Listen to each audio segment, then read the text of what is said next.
Welcome to cinemist with Bharath. இன்னைக்கு நம்ம toxic movie பத்தி பார்க்க போறோம்.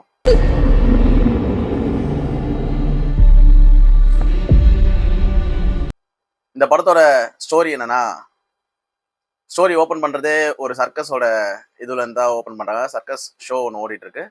அங்க ஹீரோயின் வந்து அவனோட பையன் கிட்ட வந்து ஒரு விஷயத்த சொல்றாங்க. இந்த மாதிரி தான் நீ வாழணும், உன்னை தேடி உங்க அப்பா வருவாரு அப்படின்னு சொல்லிட்டு அவங்க என்ன பண்றாங்கன்னா தன்னை தானே பாம்பு வச்சு வச்சுறாங்க, அந்த சர்க்கஸை அழிக்கிற மாதிரி. அந்த பையனும் கரெக்டாக அவங்க அப்பாவும் வராங்க. வரும்போது அவங்க முன்னாடியே அவங்க அம்மா இறந்துடுறாங்க. பையனை வந்து டேடி வந்துட்டாரு அப்படின்னு சொல்றாங்க. ஹீரோ வந்து என்ன பண்றாருன்னா அந்த பையனையும் சாவடிச்சிடறாரு.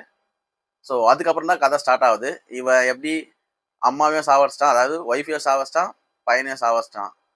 ஸோ இப்படி ஒரு டாக்ஸிக்கான ஹீரோ என்னென்னலாம் பண்றாரு, இதுக்கு முன்னாடி என்னவா இருந்தாரு, ஏன் இப்படி டாக்ஸிக்கா மாறினாரு அப்படின்ட்டு ஸ்டோரி ஆரம்பிக்குது. என்னடா இந்த படத்தோட டைரக்டர் வந்து கீது மோகன்தாஸ், ஒரு லேடி டைரக்டர் தான். இவங்க போயிட்டு யாஷ் கிட்ட என்ன ஒன்லைன்ல சொன்னாங்களோ தெரியல. படத்துல ஃபுல்லா எங்க பார்த்தாலுமே ராக்கி பாயோட ரெஃபரன்ஸ் எப்படி இருக்குமோ அந்த மாதிரி அவரோட கேஜிஎஃபோட மைண்ட் செட் தான் படத்துல வந்துட்டே இருக்கே தவிர புதுசா எதனா பண்ணுவாங்க அப்படின்ட்டு பார்த்தா படத்துல ஒண்ணுமே இல்லை. என்ன ஒன்லைன் சொன்னாங்கன்னு தெரியல. படத்துக்கு டாக்ஸிக்குன்னு பேர் வச்சது வந்து செகண்ட் ஹாஃப்ல ஜஸ்டிஃபிகேஷன் கொடுத்துருக்காங்க. அது படம் டாக்ஸிக்கா தான் இருக்கு அப்படின்னு சொல்லிட்டு. ஃபர்ஸ்ட் ஹாஃப்ல வேணா அந்த படத்துக்கு தமிழ்ல என்ன பேர் வைக்கணும்னா போடுன்னு என்ன வச்சிருக்கலாம். ஒன்று துப்பாக்கி எடுத்து பசங்களை போடுறான், அங்கே இருக்கிற மக்களை போடுறான், இல்லைன்னா எதனா ஒரு பொண்ணு கச்சா போடுறான். இதுதான் அந்த ஹீரோவோட வேலையே. ஒரு 1.5 hour ஃபுல்லாகவே இது மாதிரி தான் போயிட்டு இருக்கு. போடுறான், கண்ணெத்து சுடுறான், போயிட்டு ஒரு பொண்ணை போடுறான், போய் கண்ணெத்து சுடுறான், ஒரு பொண்ணை போய் போடுறான். இதே தான் படம் ஃபுல்லாகவே ஓடினே இருக்கு. யாஷ் ஹீரோவாக நடிச்சிருக்காரு. ஸோ அவர் படத்தை பார்க்க போகிறோம் என்ன மைண்ட் செட்டில் வந்திருப்போம். ஸோ கேஜிஎஃப் மாதிரி இருக்கும், கேஜிஎஃப் மாதிரி இல்லைனாலுமே அதையே தூக்கி சாப்பிட்ற படமா இந்த படம் யாஷ் அந்த மாதிரி நடிச்சிருப்பாரு அப்படின்னு நினச்சி தான் மைண்ட் செட்டோட தான் போய் படத்தை பார்க்குறோம். ஆனால் உள்ளே போய் உக்காந்து பார்த்தா யாஷையே மறந்துடுவாங்க போல இருக்கு. ஸோ அந்த அளவுக்கு படத்தை எடுத்து வச்சிருக்காங்க.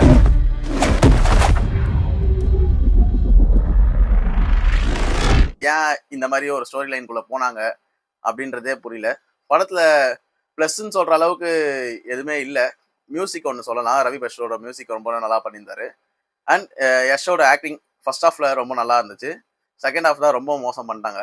எதுக்கு ஒரு 3 hour ஓடுதுன்னே தெரில. படம் ஆரம்பித்த ஒரு 1 hourலேயே ஒரு மாதிரி தூக்கம் வர மாதிரி ஆயிடுச்சு. அப்படியும் ஏன் ஓட ஆரம்பிச்சதுன்னா அந்த ஃபைட் சீக்வன்ஸும் யஷோட டைலாக்கும் தான். உன் கடைசி ஆசை என்ன? பெருசா எதுவும் இல்ல, உன் தம்பிய கொளுத்தி அவன் சாம்பல லைன் போட்டு. ஆனா இந்த படத்தை தமிழ் டப்பிங் யார் பண்ணாங்கன்றது தான் தெரியல ஹீரோயினுக்கு. அண்டு வசனமாவே ரொம்ப ரொம்ப கேவலமா இந்த ஹேங் ஓவர்லாம் எழுதியிருந்தா எப்படி இருப்பாங்களோ அந்த மாதிரி எழுதியிருந்தாங்க. எதுக்கு முனையா பேசுற மாதிரி ரொம்ப கேவலமா இருந்தது. எக்ஸாம்பிள் கூட ஹீரோயின் ஒரு டைலாக் சொல்றாங்க, நான் இங்க ராணியா இருக்கேன், உன்ன மாதிரி சாணியா இல்ல, இந்த மாதிரிலாம் டைலாக் எழுதி வச்சிருக்காங்க. எல்லா விஷயங்களும் உங்க முன்னில தான் நிச்சயம் இருக்கும். இப்போ ஒரு அசிங்கமா தானே பேசினாரு. இல்ல, அவர் எல்லா நினைவுகளும் நம்ம மண்டையில தான் இருக்குன்னு சொல்ல வர்றாரு. இல்ல, அவர் ஒருத்தன் புண்டையில தான் எல்லாரும். தமிழ்ல பார்க்கும்போது ரொம்பவே மொக்கையா இருந்தது. நயன்தாரா அவங்க கொடுத்த ரோலை நல்லாவே பண்ணியிருந்தாங்க. எனக்கு ஹீரோயின்ஸ்லேயே அந்த கியாரா அட்வானி ரொம்ப சூப்பராகவே பண்ணியிருந்தாங்க. அந்த படத்துலேயே அந்த ஹீரோயினுக்கான ஜஸ்டிஃபிகேஷன் வந்து கியாரா அட்வானி ரொம்பவே சூப்பராக பண்ணி கொடுத்துருந்தாங்க.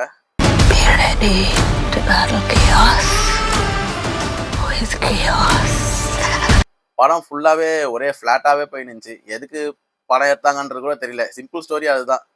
டேரக்டர் போயிட்டு யாஷ் கிட்ட என்ன சொன்னாங்கன்னு தெரில.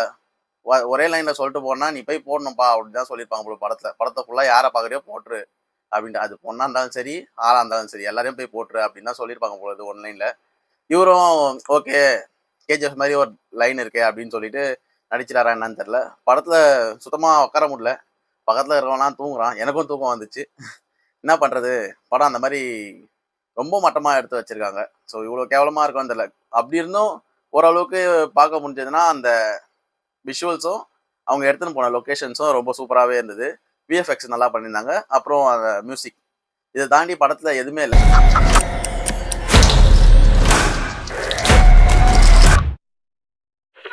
செகண்ட் ஹாஃப்லாம் இன்னொரு யாஷ் வரான்னு சொல்லிட்டு அவரை கூட்டின்னு வந்து ஒரு காமெடி ஒன்று பண்ணியிருந்தாங்க. படத்தில் ஃபுல்லாக கிளைமேக்ஸ் ஃபுல்லாக சிரிச்சுன்னு தான் இருந்தாங்க பசங்க. ஃபுல்லாக கூட உட்காந்தாங்க எல்லாருமே சிரிச்சுன்னு இருக்கானுங்க. என்னன்னு பார்த்தா அவனோட ஆக்டிங் அந்த மாதிரி இருந்தது. லாஸ்ட்ல பார்த்தா அன்னியன் மாதிரி ஏதோ ஒன்று பண்றான், ஒரே ஆக்ஷன் தான்றாங்க, இது இல்யூஷன்றாங்க, என்னென்னமோ படத்துக்குள்ள வருது. அன்னியன் மாதிரி நடிக்க ஆரம்பிக்கிறான், திடீர்னு சிரிச்சுன்னுக்குறான்.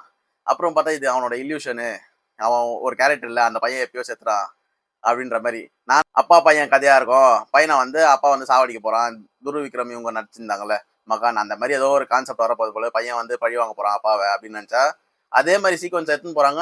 எண்ட் ஆஃப் முடிச்சுட்டு பார்த்தா அது ஒரு இல்யூஷனு, அந்த மாதிரி ஒரு பையன் வந்து சின்ன வயசுல செத்துட்டான் அப்படின்ற மாதிரி காமிக்கிறாங்க. என்னடா சொல்ல வரீங்க அப்படின்னு சொல்ல அப்படியே படம் ஓடினே இருக்கு. எல்லாரையும் கண்ணெடுத்து சுட்டுனே இருக்கிறான். எல்லாரும் வந்து போறாங்க, செத்தவங்களாம் அவன் கண்ணு முடியாது வந்து போறாங்க. இவன் லைட்டா பைத்தியமா வரான்னு நினைக்கிறேன். அமைதியால எல்லாம் சரியாயிடுனா பல நூற்றாண்டுகளா யுத்தங்கள் என்ன மைத்துகளா நடக்குதே. சுத்தமா முடியல. இந்த மாதிரி ஷோவெல்லாம் காலைல ஒரு 9 மணிக்கு போய் உட்காந்து பார்த்தா எப்படி இருக்கும்னு கொஞ்சம் யோசிச்சு பாருங்களேன். 3.25 ஹவர் படம் ஓடுது. அதுல 2.5 மணி நேரம் படம் எதுக்கு ஓடுதுன்னே தெரியல. என்னத்த பண்றது? ஸோ இதுதான் டாக்ஸிக்கோட நிலைமை. அடுத்த படத்துல உங்களை சந்திக்கிறேன். Thank you so much.